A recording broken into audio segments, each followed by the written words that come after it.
jour, les cadeaux de fin d'année, c'est souvent un défi, parfois même un casse-tête, et c'est aussi beaucoup de temps passé dans les magasins. Alors pour éviter la cohue, certains font leur choix à domicile, devant leur écran. C'est ce que l'on appelle l'e-commerce. Et cette année encore, on note une augmentation de près de 25% des ventes sur Internet. Cela dit, ce changement dans les habitudes de consommation fragilise de plus en plus les commerçants qui ont pignon sur rue. Certains ont dès lors décidé de réagir et s'adapter, mais c'est bien plus compliqué qu'on ne le pense. Le reportage de Natacha Mann.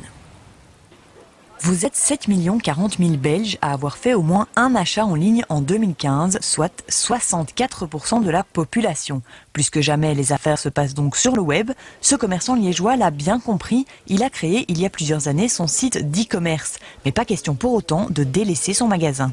Le but maintenant, c'est d'avoir une vitrine où on a des dizaines de milliers de personnes qui viennent chaque mois, ce qu'on ne pourrait pas faire rentrer dans les magasins physiques.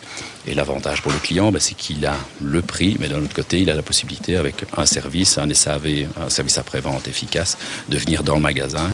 Et c'est ce que font là d'ailleurs la plupart des gens. Mais les commerces de proximité sont encore peu nombreux à lui emboîter le pas, souvent faute de temps, d'argent ou de support logistique. Vincent Bulto le sait, alors pour y remédier, il a créé nearshop.be, une plateforme d'e-commerce prête à l'emploi que peuvent rejoindre facilement les détaillants.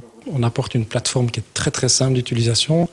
Deuxième chose, c'est qu'au niveau budgétaire, on tombe dans les 1,59 €. Ça inclut des frais pour tout ce qui est hébergement, transactions bancaires. Tout est intégré en fait dans un seul abonnement. Et troisième chose, on a un contrat cadre avec des transporteurs qui aujourd'hui permettent justement de réduire les coûts, vu qu'on a une masse de plus de 5000 commerçants aujourd'hui qui permet de négocier des tarifs plus intéressants avec les différents prestataires.